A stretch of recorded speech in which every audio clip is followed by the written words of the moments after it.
Tech Trade Talks. I'm Jill Malandrino, Global Markets Reporter at Nasdaq. We're coming to you live from Consensus by CoinDesk in Austin, Texas. Joining me for this segment, we have Justin Bannon. He's the co-founder of Boson Protoco. We're going to discuss decentralized commerce and what it will mean for consumers, brands, and virtual worlds. Justin, it's great to have you with us. Welcome to Trade Talks. Thanks for having me. Explain to us what decentralized commerce is. Well, decentralized commerce is enabling commerce between a buyer and a seller without the need for an intermediary, just using code. So the classic problem in e-commerce is, how do I enable fair exchange of a payment for a physical item? And typically that requires either a trusted seller or, an intermediary like an Amazon and an Alibaba. But imagine if you could enable that just using pure code, and that's what Boson Protoco does. And we've just been awarded World Economic Forum technology pioneer status for this breakthrough technology. Oh, that's amazing, congratulations. What does this mean for consumers and brands and digital worlds, and why do you think commerce needs to deploy these strategies now? Well, what we've seen is intermediaries like Amazon, Alibaba, etc., that sit in the middle of a transaction introduce a whole lot of cost, friction, and the whole principle of Web3 is that we just, we eliminate those intermediaries. But more than that, what our technology enables is it tokenizes that transaction. So a buyer receives like an NFT, which has a claim on the physical good, and then for brands, it means they get this direct contact with their customer. These NFTs can live within the, for example, the metaverse, but then also the brand encoded within those NFTs are like secondary royalties. So you could buy a pair of kind of like, let's say, these kind of rare sneakers from someone like Nike.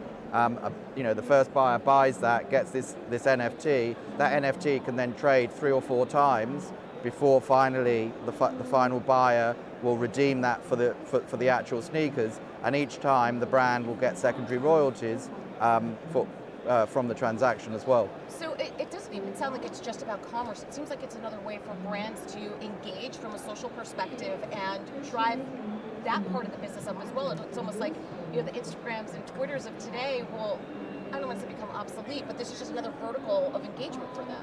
Absolutely. I mean, these NFTs are completely programmable and completely Web3 native. So you could, you can embed them within virtual worlds like the metaverse. You could have, we're embedding them within games. So you could be playing a game and you see a pair of sneakers or a handbag, and you click on it, and up pops a Boson Protocol panel. You get this NFT. You then trade it. So these are like Web3 native artifacts that can be completely programmed and create an entirely new commerce experience. That's pretty incredible. So you have the gaming aspect of it, you have the NFT aspect, metaverse, all wrapped up in one. I mean, it just targets so many different markets at the same time. So give us a use case. Is Boson Protocol in effect now? Give us a use case of that.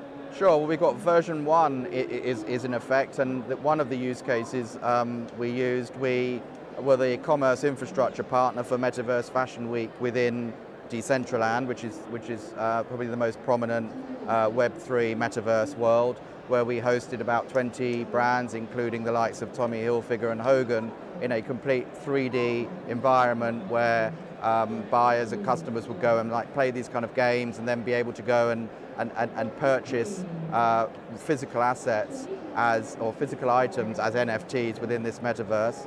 And we're seeing a huge amount of adoption there. With V2, we're plugging in some big e-commerce players as well, into this sort of 3D commerce environment.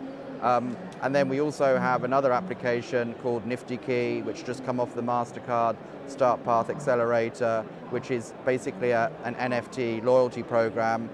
So plugs into the technology, meaning that only you have to have a certain level of this loyalty program. You have to have a certain access NFT to be able to then go and buy these other items. And then finally, we're also developing another application, which is called MetaSeller, which basically plugs in a lot of these legacy e-commerce systems like Shopify, WooCommerce, enabling brands to just sell physical items as NFTs directly from traditional e-commerce systems by bridging into Boson Protocol. So with a virtual fashion week, does that allow more people to attend? Do you have to have like a special invite, or does it open it up for more consumers? Well, it can do both. Right. So it can both open up and enable this sort of global access. And we're working with a number of, actually, in Asia, a number of governmental agencies to help, develop these sort of programs to bring brands into the metaverse. So it can both open up, but then also because these are all programmable, you can also create scarcity and exclusivity and gated access as well. So this programmability is enabling brands to create these kind of what we call gamified, rewarding experiences. So gamified, and that really appeals to sort of Generation Z, because they grew up on this more immersive, sort of gamified media rather than sort of TV.